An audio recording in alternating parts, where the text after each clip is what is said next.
ചങ്ക് bros എന്ന വാക്ക് നമ്മുടെ പ്രായമായ ആളുകൾക്ക് അത്ര സുപരിചിതമല്ലെങ്കിലും ഇന്നത്തെ യുവതലമുറയ്ക്ക് വളരെ പ്രിയപ്പെട്ട വാക്കുകളാണിത്.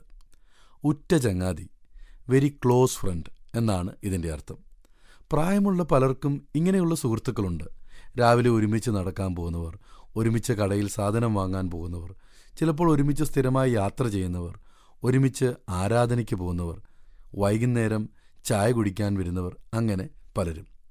എന്നാൽ ഇന്നത്തെ കുട്ടികളിൽ, പ്രത്യേകിച്ച് യൗവനക്കാരിൽ ഇങ്ങനെയുള്ള പല ചങ്ങാതിമാരും കുറവാണ്. അവർ ഒരുമിച്ച് പഠിക്കുന്നു, ഒരുമിച്ച് യാത്ര ചെയ്യുന്നു ഉണ്ടെങ്കിലും പലർക്കും ഓൺലൈൻ ഫ്രണ്ട്സാണ് കൂടുതലും. കാരണം ഇത്തരത്തിലുള്ള സുഹൃത്തുക്കളുടെ എണ്ണം ഓരോ ദിവസവും നമ്മുടെ ചെറുപ്പക്കാരിൽ വർദ്ധിച്ചു വരുന്നു. ഇവരിൽ നല്ലൊരു ശതമാനം ആളുകളും നേരിൽ യാതൊരു പരിചയവും ഇല്ലാത്തവരാണ് എങ്കിലും പല കാര്യങ്ങൾ മനസ്സിലാക്കുവാനും അന്യോന്യം നല്ല സുഹൃത്തുക്കളായിരിക്കുവാനും കഴിയുന്നു.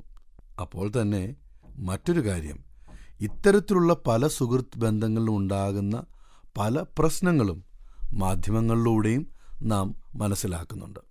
ഒരു നല്ല സുഹൃത്തായിരിക്കുക എന്നത് ഏതൊരു മനുഷ്യൻ്റെയും ആവശ്യമാണ്. കാരണം നമ്മൾ ഓർക്കും, യാതൊരു സുഹൃത്ത് ബന്ധങ്ങളുമില്ലാതെ ഒരു മനുഷ്യൻ്റെ നിലനിൽപ്പ് വളരെ പ്രയാസമായിരിക്കും എന്ന്.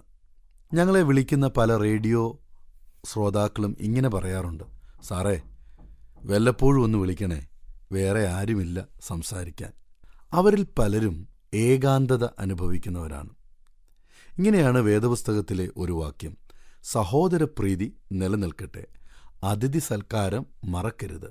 അതിനാൽ ചിലർ അറിയാതെ ദൈവദൂതന്മാരെയും സൽക്കരിച്ചിട്ടുണ്ടല്ലോ. ഏകാന്തത എന്നത് നമ്മുടെ സമൂഹത്തിൽ വർദ്ധിച്ചു വരുന്ന വളരെ പ്രധാനമായ പ്രശ്നങ്ങളിലൊന്നാണ്.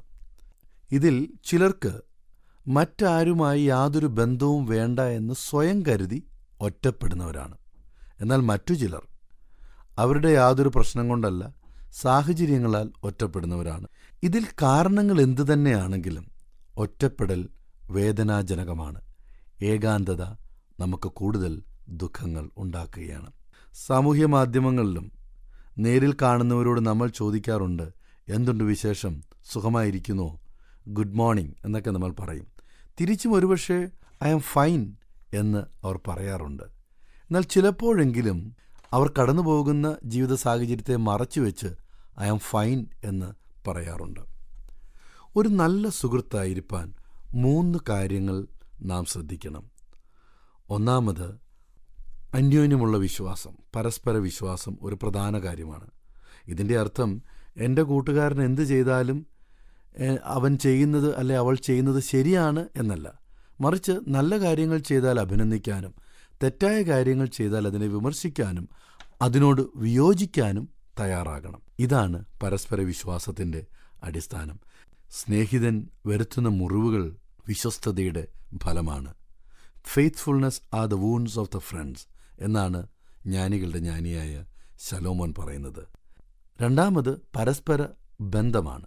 അതായത് അവൻ തൻ്റെ ജീവിതത്തിൽ സംഭവിക്കുന്ന പല പ്രധാന തീരുമാനങ്ങളും മറ്റൊരാളെ വിശ്വസിച്ച് പങ്കുവയ്ക്കുകയാണ്. ജീവിതത്തിലെ പ്രതിസന്ധികളെ പങ്കുവയ്ക്കുന്നത് നല്ലൊരു കാര്യമാണ്. മൂന്നാമത്, ഏറ്റവും പ്രധാനമായത് അന്യോന്യമുള്ള വിശ്വസ്തത. ഭൂമിയിലെ ഏതൊരു ബന്ധത്തിൻ്റെയും ഏറ്റവും പ്രധാനപ്പെട്ട ഒരു കാര്യമാണ് അന്യോന്യം വിശ്വസ്തരായിരിക്കുക എന്നത്. യഥാർത്ഥ സുഹൃത്തുക്കൾ പരസ്പരം കുറ്റപ്പെടുത്തുന്നവരായിരിക്കില്ല, മറിച്ച് തങ്ങളുടെ കുറവുകളെ, കുറ്റങ്ങളെ പരിഹരിക്കാൻ സഹായിക്കുന്നവരാണ്. പരസ്പര വിശ്വാസത്തോടെ ദൃഢബന്ധം കാത്തുസൂക്ഷിച്ച് അന്യോന്യം വിശ്വസ്തരായിരിക്കാൻ, നല്ല സുഹൃത്തായിരിക്കാൻ നമുക്ക് കഴിയട്ടെ. ഞങ്ങളെ വിളിക്കുവാൻ ആഗ്രഹിക്കുന്നവർ ഞങ്ങളുടെ നമ്പർ ശ്രദ്ധിക്കുക: 988-022-1957.